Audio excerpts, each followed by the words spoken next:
I have no idea what Hassan Reddick is doing. Now, do I think he deserves more money? Absolutely.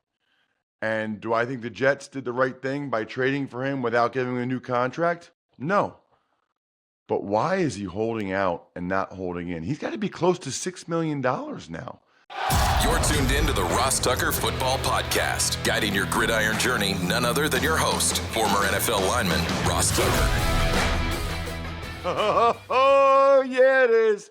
But it's not just any Ross Tucker Football Podcast. It is a Power Rankings Tuesday, presented, of course, as always, by DraftKings. I'm Ross Tucker, former NFL offensive lineman, 5 teams, 7 years. A lot of broadcast gigs Thursday night in the radio booth for Dolphins and Bills, Westwood One, Saturday night, prime time. Deion Sanders in prime time, Colorado at Colorado State for CBS. Great seeing so many of you last night at Pizza Boy Brewing. That was an awesome, awesome turnout. Very, very cool. Love all of you. Love those of you that spread the word via social media in any way, at Ross Tucker NFL, at Ross Tucker Pod. Very easy contest to win every week. And as well as those of you who take advantage of any of our glorious sponsors, especially West Shore Home and future fans. And then the YouTube shout out, always very cool as well. Love getting those YouTube comments and love sending you guys videos after you make them. YouTube.com/Ross Tucker NFL. A lot to get to on a Power Rankings Tuesday and talking about last night's game. It's Big Show time. The Big Show. All right, Ross. So last night's game, Aaron Rodgers, he is finally back, but the 49ers, they were just too much across the board. 32-19 San Francisco win. And Jack, before I even get into the game itself, I want to talk about Hassan Reddick quickly since he missed the game last night. And usually I do this Wednesday or Thursday. I'm going to make this my Labatt take of the week, presented by Labatt Blue Light, the pristine Canadian Pilsner. Enjoy your beers together so you can live life to the power of we. Always enjoy responsibly. Beer, Labatt USA, Buffalo, New York. I have no idea what Hassan Reddick is doing.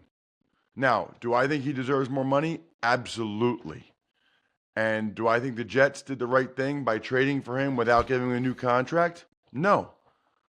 But why is he holding out and not holding in? He's got to be close to $6 million now, with missing all the training camp, $50,000 per day, the 3 preseason games where they can find him, and then he missed over $800,000 last night. He could have been holding in this whole time. Show up the first day of training camp, and then, have a hamstring or a back, or just stand there like Chase and Ayuk and some of these guys did. He's cost himself close to $6 million, if not over $6 million at this point. And what does he have to show for it? Maybe he'll get a revised deal, but even with the revised deal, whatever he gets is not really going to make up for the $6 million that he gave them that he didn't have to. I don't understand if it's Hassan or his representation, but it's his life, it's his bank account. Doesn't seem real smart in my mind. As for the game, the Jets could have used Hassan Reddick, but primarily to stop the run. It was a surprise that Christian McCaffrey was inactive for the game. Sounds like he might miss this upcoming week as well, but no McCaffrey for the Niners didn't matter. I mean, Jordan Mason came out and the Niners still were able to run the ball right down the Jets' throats. There's almost nothing more demoralizing as an NFL player than when you know the other team's going to run or you think they're going to run and they still can run over and over again right at you. Kudos to Kyle Shanahan and the Niners coaching staff. Kudos to that offensive line, which, Trent Williams, the only Pro Bowler up there, but the tight ends and Juszczyk, they were able to get some block. And Jordan Mason, like any running back that's ever played for a Shanahan system ever, looked good. Really good. Speaking of looking good, by the way, I will say on the other side, I thought Aaron Rodgers looked pretty sharp. If I'm the Jets or a Jets fan, I'm encouraged by some of the throws that Rodgers made, some of the drives they had, the free play to Allen Lazard touchdown. Aaron Rodgers looked like the best Jets quarterback they've had in a long, long time. And while the defensive effort was probably disappointing, I think Jets fans are probably highly encouraged by finally having a quarterback like that. I'm highly encouraged that Smirnoff is one of the sponsors of the Ross Tucker Football Podcast because it is perfect vodka for crafting delicious cocktails, easy to make, and versatile for any and all fans over 21. There's a reason why it's the world's #1 vodka. And they know what they're doing, right? They're an official vodka partner of the NFL. Grab a bottle of Smirnoff at your local retailer and head to Smirnoff.com to find recipes of delicious cocktails perfect for game day.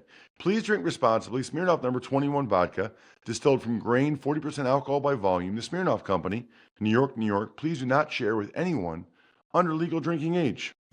It's time for the all-important Power Rankings. The worst team in the history of the NFL is... All right, Ross, we'll kick off the power rankings. 32nd, the Carolina Panthers. Well, they took over the top spot or the bottom spot, I guess, from the Patriots. Patriots actually won. Panthers looked horrendous. Won't be the last time we talk about the Panthers. And now it appears as if the best player on the football team, Derek Brown, might miss the entire season with meniscus surgery. I mean, going from bad to worse in Carolina. 31st is the Las Vegas Raiders. They weren't that terrible. I guess there's teams I could probably have put below them, like maybe the Giants.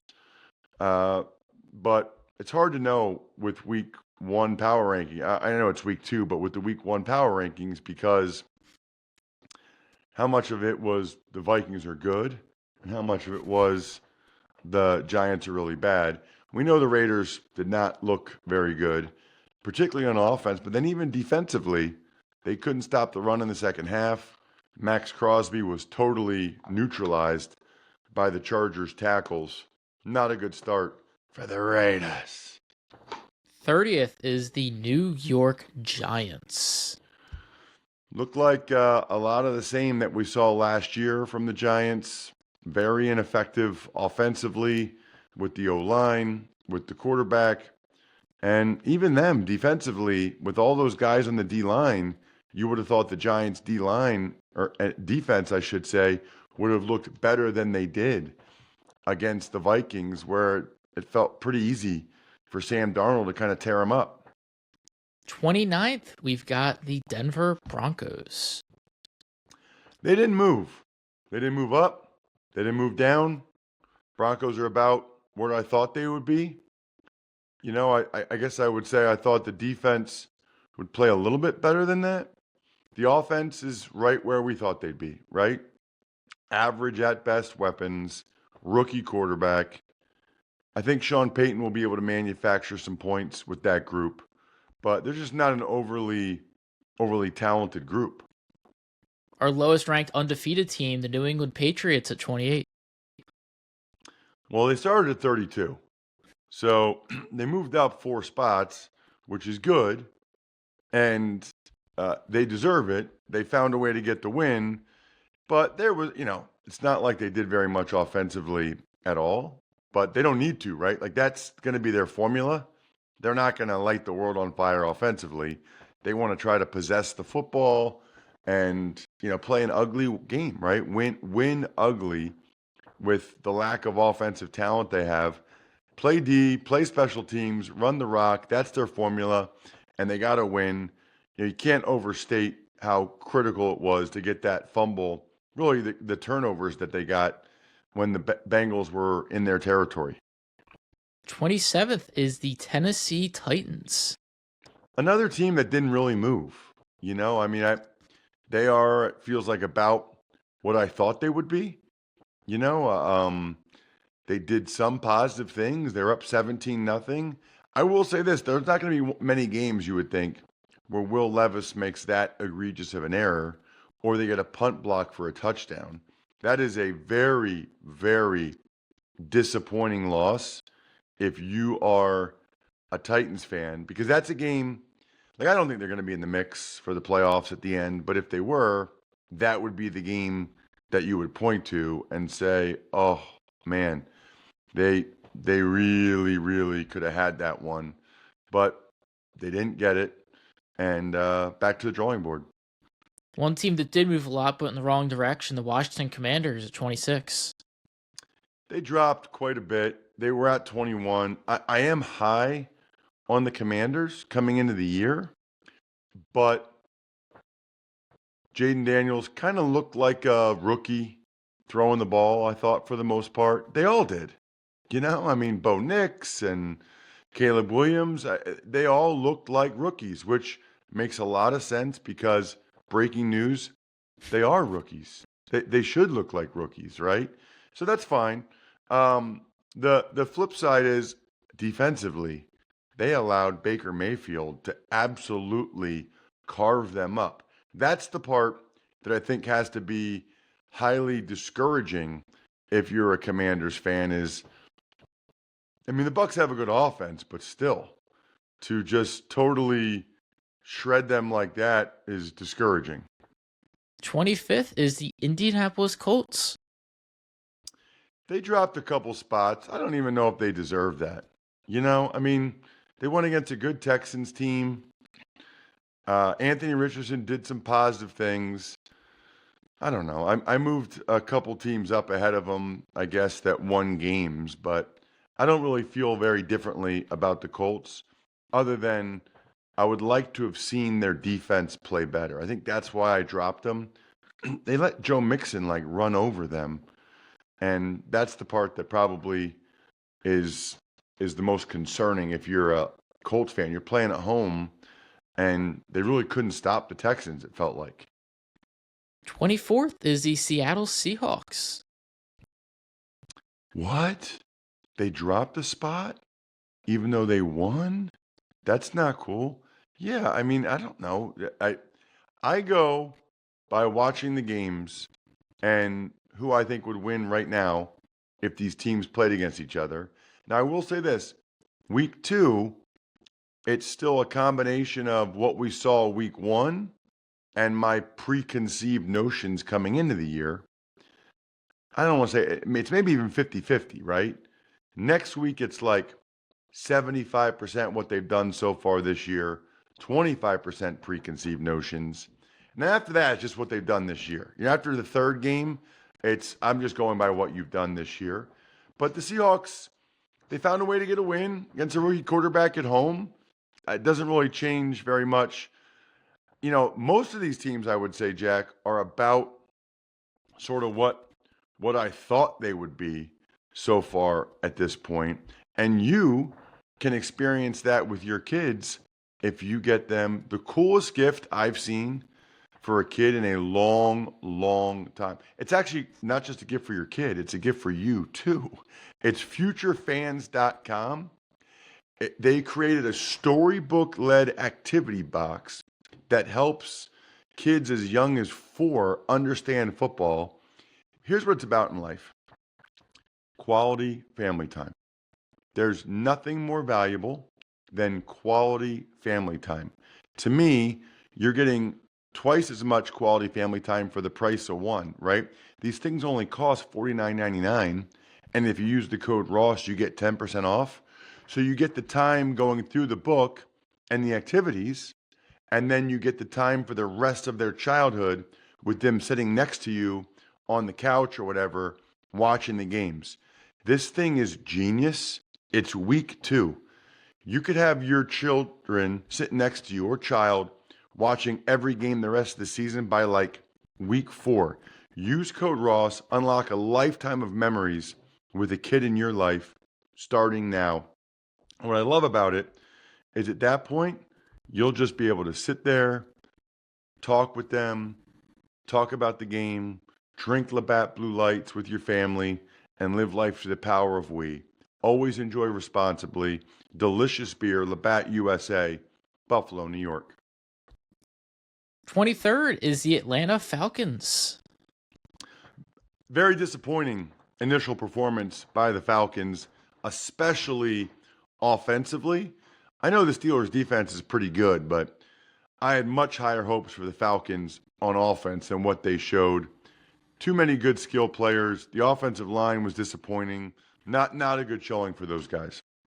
Team you mentioned earlier, the New York Jets at 22. Already talked about them. Jets, Jets. I think the part that you're scratching your head about if you're a Jets fan is really the defense, which has been the calling card under Saleh. 21st is the Chicago Bears. So they're another one. They won the game, and I dropped them 5 spots. Yeah, that's how it works sometimes. They were very fortunate to win the game. Will Levis had that bonehead play. They blocked the punt. I didn't think that the Bears looked all that great. I did not think Caleb Williams' performance was encouraging. But again, just one performance. So I dropped them, even though they won. Because I go by what would happen if these two teams played in a neutral site game. 20th is the Los Angeles Chargers. They also dropped a couple spots, even though they won. They were fine. I thought the Chargers were fine. I'm encouraged by the way the defense played and by the way they ran the ball in the fourth quarter. In the second half, but in the fourth quarter in particular with J.K. Dobbins, that is encouraging for the Chargers moving forward. San Diego Superchargers, San Diego Chargers. 19th is the Jacksonville Jaguars. Dropped them a couple spots. They're about what we thought they would be, at least through one game. But this feels like this happens to the Jaguars a lot. No matter who the coach is, no matter what the era is, they just doink off games that they shouldn't. 17-7, going in for a touchdown. Incredible play by Javon Holland. And I know it's easier said than done, but you can't be letting Tyreek Hill get an 80-yard touchdown like that. At least make the Dolphins have to go the long way. Team making a big leap, the Arizona Cardinals at 18th.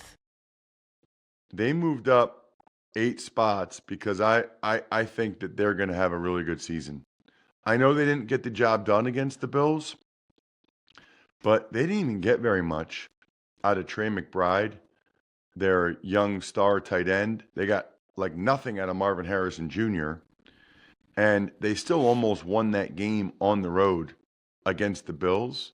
Defensively, certainly they've got some things to work on. I think no B.J. Ojulari and no Darius Robinson really hurt them, but I would call that an encouraging performance from the Cardinals. 17th is the Minnesota Vikings. The Minnesota Vikings. Very encouraging performance by the Vikings. Are you kidding me? I mean, everybody's been talking about how good Sam Darnold's going to play in Kevin O'Connell's offense. Well, so far, so good. We'll see if he can sustain it.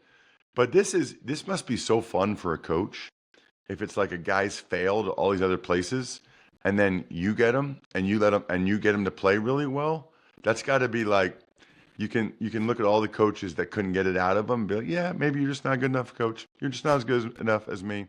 And the defense for the Vikings looked good too. Halfway point the Pittsburgh Steelers at 16. And why do I feel like the Steelers might stay right around 16 the entire season? Maybe get up to 13, maybe get down to 17. But maybe they'll end up being better than that. I don't know if they're good enough offensively to ever like crack the top 10. 15th, Cincinnati Bengals. So this is the zone of some of the teams that I had ranked higher, but they didn't look great, so I dropped them. And it's always that question of exactly how much to drop them. I don't know. The Bengals, they were fine, I would say, for the most part on defense. And then offensively, some of those turnovers and missed opportunities down near the Patriots goal line, that could have changed the whole complexion of the game. I'm not going to get too worked up. Plus, for some reason, with Zach Taylor and Joe Burrow, the Bengals always stink early in the year. One more AFC North team for good measure, the Browns at 14. I don't know. I could have dropped them a lot more than this. I'm trying to give them a little bit of the benefit of the doubt. We'll see if Watson can play better, but obviously that was not real good from them at all. Really, both sides of the ball. I would say the defensive part of it was probably more discouraging. 13th is the New Orleans Saints. And Jack, they're the winners this week. My biggest upgrade this week is the Saints. How many spots they move up, Jack? They moved up 12 spots. 12 25th. spots. So they are my West Shore upgrade team of the week. Upgrade your bathroom or entry door with West Shore Home. Get free installation for 48 months with 0% interest, plus an extra $500 off when you visit westshorehome.com/Ross. Love those of you that at least get the free estimate, right? At least get the free consultation. Very, very cool. That was super impressive from the Saints. I mean, you never know how much of it was bad Panthers, how much of it was good Saints, but Derek Carr looked awesome. Alvin Kamara looked better than he has in the last couple of years. The O-line looked way better than I thought they would. Tip of the cap to Clint Kubiak, the new OC there. And then defensively, they got after Bryce Young and made him look really bad, although he might just be really bad. 12th is the Tampa Bay Buccaneers. Well, the way Baker played, the way Mike Evans looked, offensive line looks improved, had to move the Bucs up quite a bit. They were probably close. They moved up 9 spots. 11th was the Los Angeles Rams. I didn't move them up or down. If anything, I would have moved them up. But they're so beat up right now with Puka Nacua on IR, and it sounds like Steven Avila might go on IR. They're just so beat up that, remember, I judge these teams based on where they are right now, including who's available or not, if these teams played against each other. And no Puka Nacua and a beat-up O-line is a problem for the Rams. 10th is the Green Bay Packers. Same thing. Jordan Love is out at least 2 or 3 weeks, it sounds like. And so Malik Willis is their quarterback. Quite frankly, he's only been there 2 weeks. I could have dropped the Packers even more than this for right now. They didn't play great against the Eagles, and now they're without Jordan Love. We'll see if they can win any games with Malik Willis as their quarterback. 9th is the Miami Dolphins. Miami Dolphins, Miami Dolphins, Miami Dolphins number 9. I will get a chance to see the Dolphins in person on Thursday. I did watch the body cam footage of Tyreek Hill. Maybe we can talk more about that tomorrow, Jack. 8th is the Dallas Cowboys. They moved up 4 spots. Boy, they looked really good. You know, Mike Zimmer, Mike McCarthy, Dak. I give a lot of credit to those coaches because they had those guys ready to play. That was impressive. 7th is the Buffalo Bills. Right, they didn't move up or down. Sounds like Josh Allen's okay. He'll play Thursday night. They looked fine. I think the defensive performance was a little discouraging, I would say, for the Bills. The Cardinals did, for the most part, what they wanted to with them. 6th, Houston Texans. Big win. Big win on the road. You know, Anthony Richardson had to have a ridiculous throw for the game to be close. The Texans' offense looked sharp defensively, and they ran the ball well with Mixon. That was a good sign for them. 5th was the Baltimore Ravens. Ravens actually moved up a spot because of some of the teams that dropped, even in that losing effort in Kansas City. Look, they were so close to that game going to overtime. Actually, John Harbaugh was going to go for 2, and obviously we'd feel even differently about their ranking if they had won it. 4th, Philadelphia Eagles. The top 4 didn't move at all, Jack. It's Eagles 4, Lions 3, Niners 2, Chiefs 1. They all won. They all kind of looked pretty good. They all held serve. I mean, the Eagles in particular, I think you got to be super encouraged if you're an Eagles fan that they won that game, even with some of those horrendous turnovers. I mean, you just don't win games like that in the NFL with 3 horrible turnovers against a good team like the Packers typically. Yeah, As for the Lions, at number 3. What's that? I thought you were just going 4 through 1, explaining them all. I thought you were taking the thunder from me there. No, that's okay. I was gonna, but I sometimes I need a breather a little bit. That's okay. The Lions, you know, they got really close to losing that game, but I love their resilience. Super impressive overtime drive. You know how much I love when a team just runs it down their throat like that. And then for the Niners, man, I mean, if there was a game they were going to lose, it felt like it'd be last night, right? Without McCaffrey and with Ayuk and Trent Williams just getting there. Nope, they won it. And then the Chiefs is the Chiefs, as they say. They seemingly always find a way to win those games late. They have an uncanny ability to do that. Having Patrick Mahomes tends to help. Other than that, Even Money Betting Podcast today and a special guest, RFP, tomorrow. I think we're done here.